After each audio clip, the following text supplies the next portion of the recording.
بسم الله الرحمن الرحيم.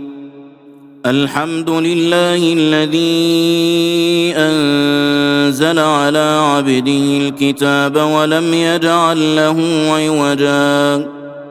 قيما لينذر بأسا شديدا من لدنه ويبشر المؤمنين الذين يعملون الصالحات أن لهم أجرا حسنا ماكثين فيه أبدا وينذر الذين قالوا اتخذ الله ولدا ما لهم به من علم ولا لآبائهم كبرت كلمة تخرج من أفواههم إن يقولون إلا كذبا فلعلك باخع نفسك على آثارهم إن لم يؤمنوا بهذا الحديث أسفا إنا جعلنا ما على الأرض زينة لها لنبلوهم أيهم أحسن عملا وإنا لجاعلون ما عليها صعيدا جرزا أم حسبت أن أصحاب الكهف والرقيم كانوا من آياتنا عجبا إذ أوى الفتية إلى الكهف فقالوا ربنا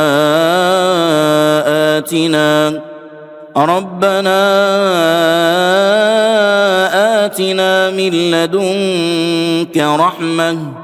وهيئ لنا من أمرنا رشدا فضربنا على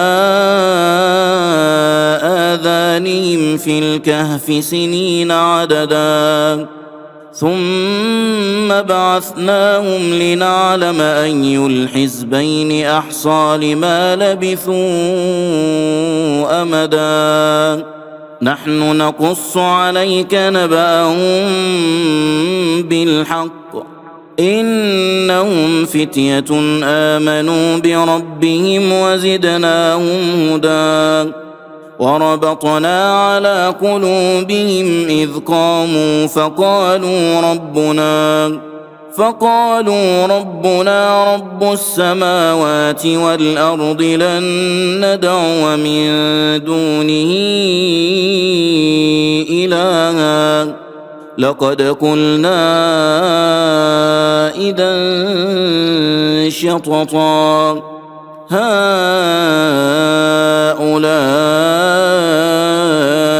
قومنا اتخذوا من دونه آلهة لولا يأتون عليهم بسلطان بين فمن أظلم ممن افترى على الله كذبا وإذ اعتزلتموهم وما يعبدون إلا الله فأووا إلى الكهف ينشر لكم ربكم من رحمته ويهيئ لكم من أمركم مرفقا وترى الشمس إذا طلعت تزاور عن كهفهم ذات اليمين وإذا غربت تقرضهم ذات الشمال وهم في فجوة منه ذلك من آيات الله من يهد الله فهو المهتد ومن يضلل فلن تجد له وليا مرشدا وتحسبهم أيقاظا وهم ركود ونقلبهم ذات اليمين وذات الشمال وكلبهم باسط ذراعيه بالوصيد لو اطلعت عليهم لوليت منهم فرارا ولملئت منهم رعبا وكذلك بعثناهم ليتساءلوا بينهم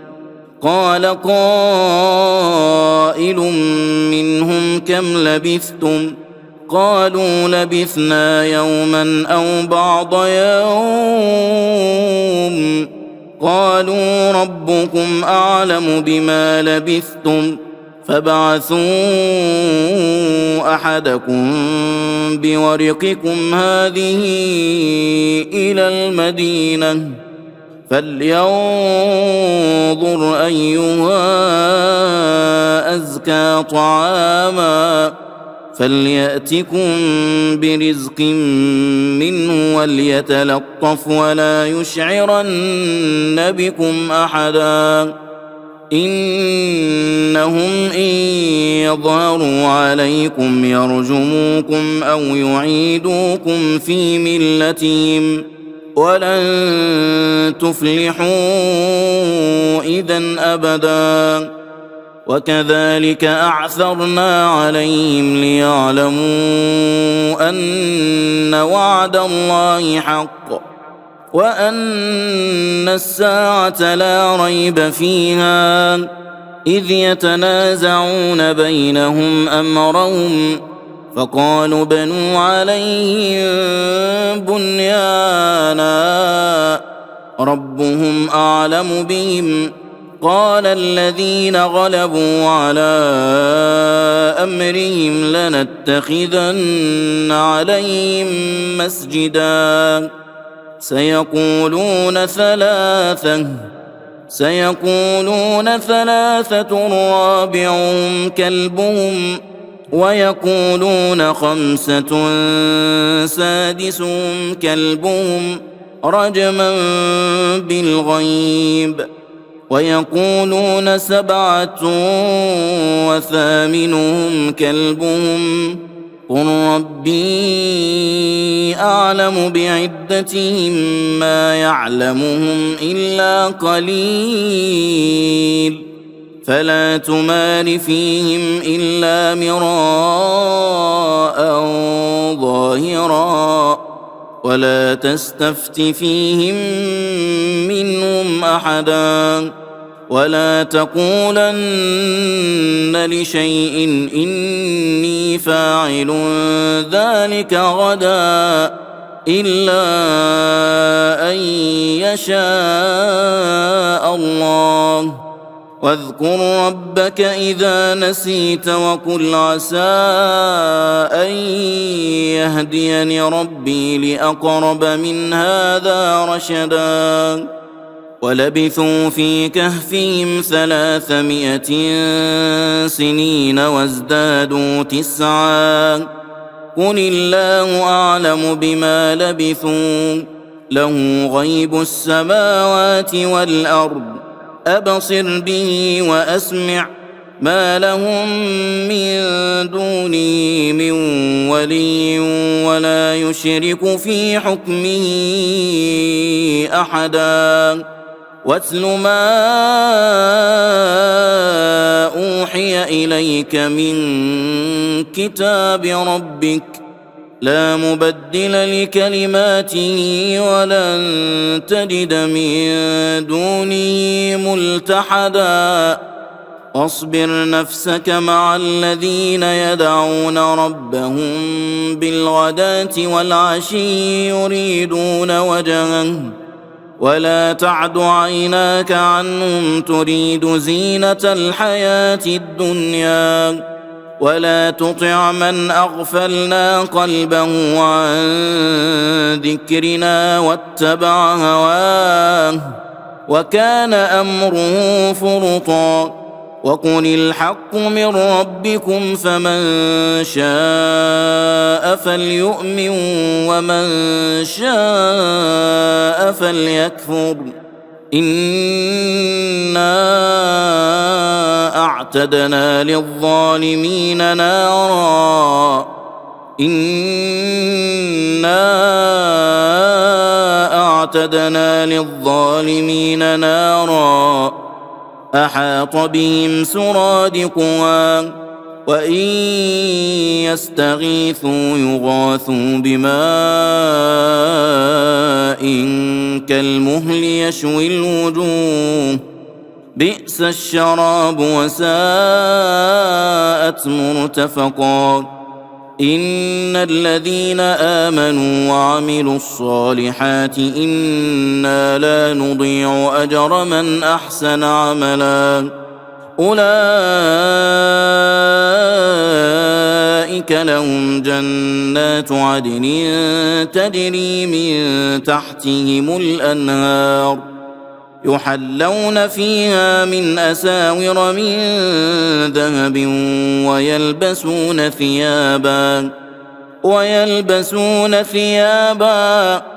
ويلبسون ثيابا خضرا من سندس واستبرق متكئين فيها على الأرائك نعم الثواب وحسنت مرتفقا واضرب لهم مثلا رجلين جعلنا لأحدهما جنتين من أعناب وحففناهما بنخل وجعلنا بينهما زرعا كلتا الجنتين آتت أكلها ولم تظلم منه شيئا وفجرنا خلالهما نهرا وكان له ثمر فقال لصاحبه وهو يحاوره أنا أكثر منك مالا وأعز نفرا ودخل جنته وهو ظالم لنفسه قال ما أظن أن تبيد هذه أبدا وما أظن الساعة قائمة ولئن رددت إلى ربي لأجدن خيرا منها منقلبا قال له صاحبه وهو يحاوره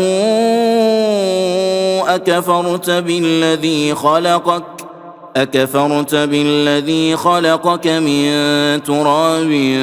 ثم من نطفة ثم سواك رجلا لكن هو الله ربي ولا أشرك بربي أحدا ولولا إذ دخلت جنتك قلت ما شاء الله لا قوة إلا بالله إن ترني أنا أقل منك مالا وولدا فعسى ربي أن يؤتيني خيرا من جنتك ويرسل عليها حسبانا من السماء فتصبح صعيدا زلقا أو يصبح ماؤها غورا فلن تستطيع له طلبا وأحيط بثمره فأصبح يقلب كفيه على ما أنفق فيها وهي خاوية على عروشها ويقول يا ليتني لم أشرك بربي أحدا ولم تكن له فئة ينصرونه من دون الله وما كان منتصرا هنالك الولاية لله الحق هو خير ثوابا وخير عقبا واضرب لهم مثل الحياة الدنيا كماء إن أنزلناه من السماء فاختلط به نبات الأرض فأصبح هشيما تذروه الرياح وكان الله على كل شيء مقتدرا. المال والبنون زينة الحياة الدنيا والباقيات الصالحات خير عند ربك ثوابا وخير آمالا. ويوم نسير الجبال وترى الأرض بارزة وحشرناهم فلم نغادر منهم أحدا وعرضوا على ربك صفا لقد جئتمونا كما خلقناكم أول مرة بل زعمتم أن لن نجعل لكم موعدا. ووضع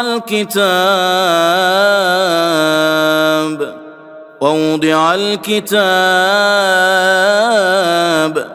فترى المجرمين مشفقين مما فيه ويقولون يا ويلتنا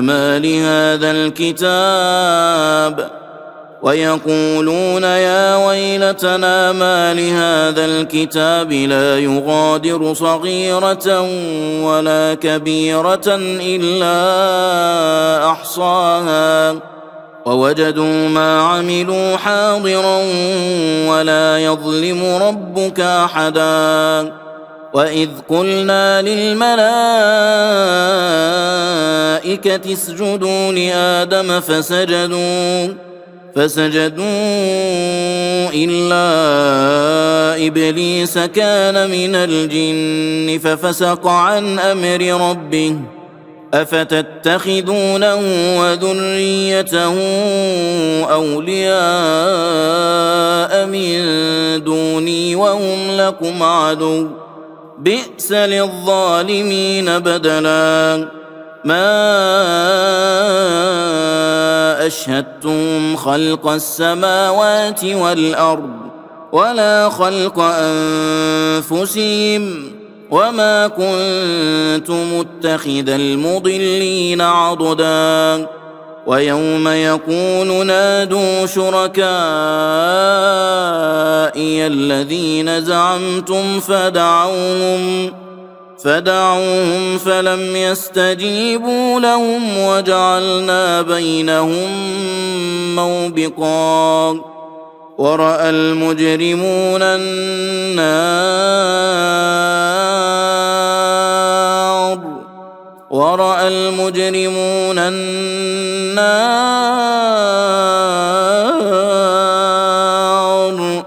فظنوا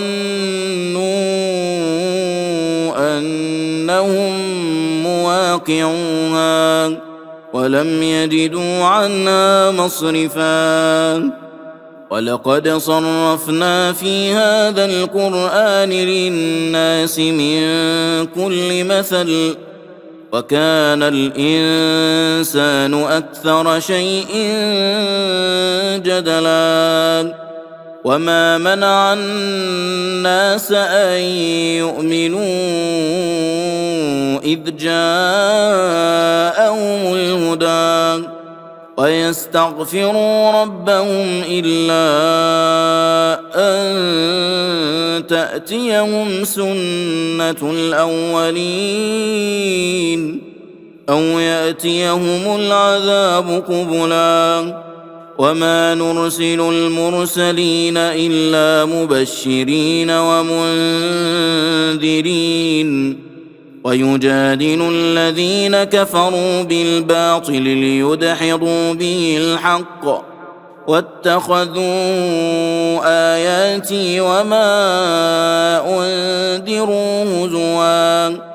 ومن أظلم ممن ذكر بآيات ربه فأعرض عنها فأعرض عنها ونسي ما قدمت يداه إنا جعلنا على قلوبهم أكنة أن يفقهوه وفي آذانهم وقرا وإن تدعوهم إلى الهدى فلن يهتدوا إذن أبدا وربك الغفور ذو الرحمة لو يؤاخذهم بما كسبوا لعجل لهم العذاب بل لهم موعد لن يجدوا من دونه موئلا وتلك القرى أهلكناهم لما ظلموا وجعلنا لمهلكهم موعدا وإذ قال موسى لفتاه لا أبرح حتى أبلغ مجمع البحرين أو أمضي حقبا فلما بلغا مجمع بينهما نسيا حوتهما فاتخذ سبيله في البحر سربا فلما جاوزا قال لفتاه آتنا غداءنا لقد لقينا من سفرنا هذا نصبا قال أرأيت إذ أوينا إلى الصخرة فإني نسيت الحوت وما أنسانيه إلا الشيطان أن أذكره واتخذ سبيله في البحر عجبا قال ذلك ما كنا نبغي فارتدا على آثارهما قصصا فوجدا عبدا من عبادنا آتيناه رحمة من عندنا وعلمناه من لدنا علما قال له موسى هل أتبعك على أن تعلمني مما علمت رشدا قال إنك لن تستطيع معي صبرا وكيف تصبر على ما لم تحط به خبرا قال ستجدني إن شاء الله صابرا ولا أعصي لك أمرا قال فإن اتبعتني فلا تسألني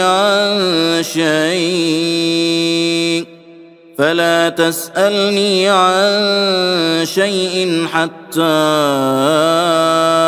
أحدث لك منه ذكرا فانطلقا حتى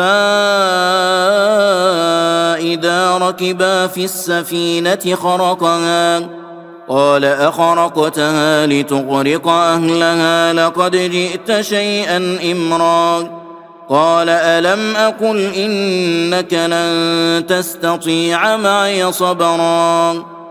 قال لا تؤاخذني بما نسيت ولا ترهقني من أمري عسرا فانطلقا حتى إذا لقيا غلاما فقتله قال أقتلت نفسا زكية بغير نفس لقد جئت شيئا نكرا قال ألم أقل لك إنك لن تستطيع معي صبرا قال إن سألتك عن شيء بعدها فلا تصاحبني قد بلغت من لدني عذرا فانطلقا حتى إذا أتيا أهل قرية استطعما أهلها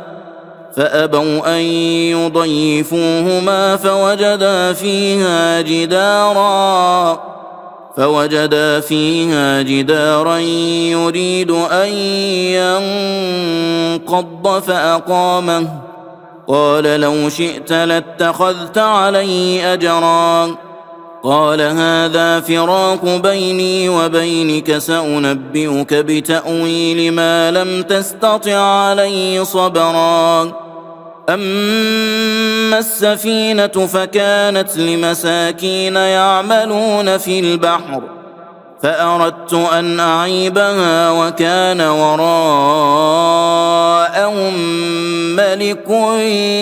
يأخذ كل سفينة غصبا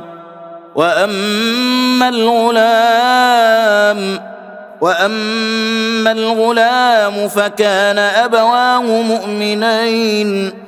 فخشينا أن يرهقهما طغيانا وكفرا فأردنا أن يبدلهما ربهما خيرا منه زكاة وأقرب رحما وأما الجدار فكان لغلامين يتيمين في المدينة وكان تحته كنز لهما وكان أبوهما صالحا فأراد ربك أن يبلغا أشدهما ويستخرجا كنزهما رحمة من ربك وما فعلته عن أمري ذلك تأويل ما لم تسطع عليه صبرا ويسألونك عن ذي القرنين قل سأتلو عليكم منه ذكرا إنا مكنا له في الأرض وآتيناه من كل شيء سببا فأتبع سببا حتى إذا بلغ مغرب الشمس وجدها تغرب في عين حمئة ووجد عندها قوما قلنا يا ذا القرنين إما أن تعذب وإما أن تتخذ فيهم حسنا قال أما من ظلم فسوف نعذبه ثم يرد إلى ربه فيعذبه عذابا نكرا وأما من آمن وعمل صالحا فله جزاء الحسنى وسنقول له من أمرنا يسرا ثم أتبع سببا حتى إذا بلغ مطلع الشمس وجدها تطلع على قوم لم نجعل لهم من دونها سترا كذلك وقد أحطنا بما لديه خبرا ثم أتبع سببا حتى إذا بلغ بين السدين وجد من دونهما قوما لا يكادون يفقهون قولا قالوا يا ذا القرنين إن يأجوج ومأجوج مفسدون في الأرض فهل نجعل لك خرجا على أن تجعل بيننا وبينهم سدا قال ما مكني فيه ربي خير فأعينوني بقوة أجعل بينكم وبينهم ردما آتوني زبر الحديد حتى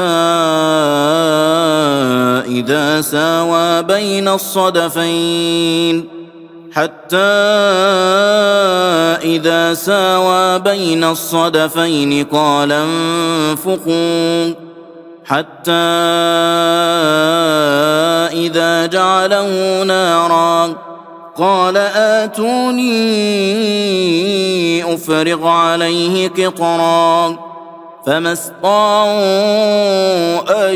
يظهروه وما استطاعوا له نقبا قال هذا رحمة من ربي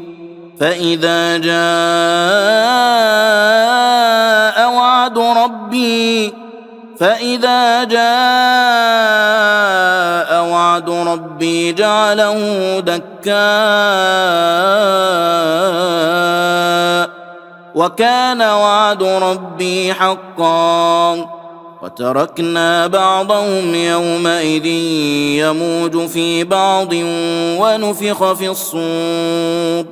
ونفخ في الصور فجمعناهم جمعا وعرضنا جهنم يومئذ للكافرين عرضا الذين كانت أعينهم في غطاء عن ذكري وكانوا لا يستطيعون سمعا أفحسب الذين كفروا أن يتخذوا عبادي من دوني أولياء إنا أعتدنا جهنم للكافرين نزلا قل هل ننبئكم بالأخسرين أعمالا الذين ضل سعيهم في الحياة الدنيا وهم يحسبون أنهم يحسنون صنعا أولئك الذين كفروا بآيات ربهم ولقائه فحبطت أعمالهم فلا نقيم لهم يوم القيامة وزنا ذلك جزاؤهم جهنم بما كفروا واتخذوا آياتي ورسلي هزوا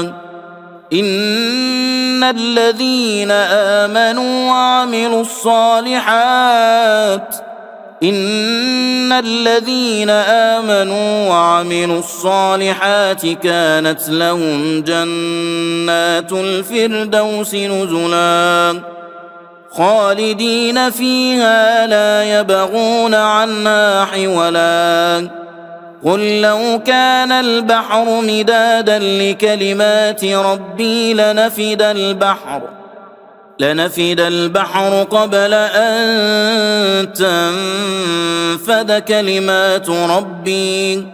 ولو جئنا بمثله مددا قل إنما أنا بشر مثلكم يوحى إلي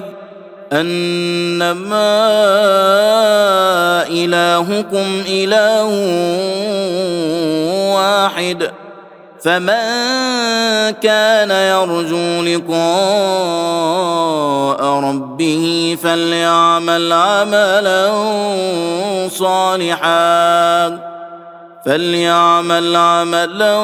صالحا ولا يشرك بعبادة ربي أحدا.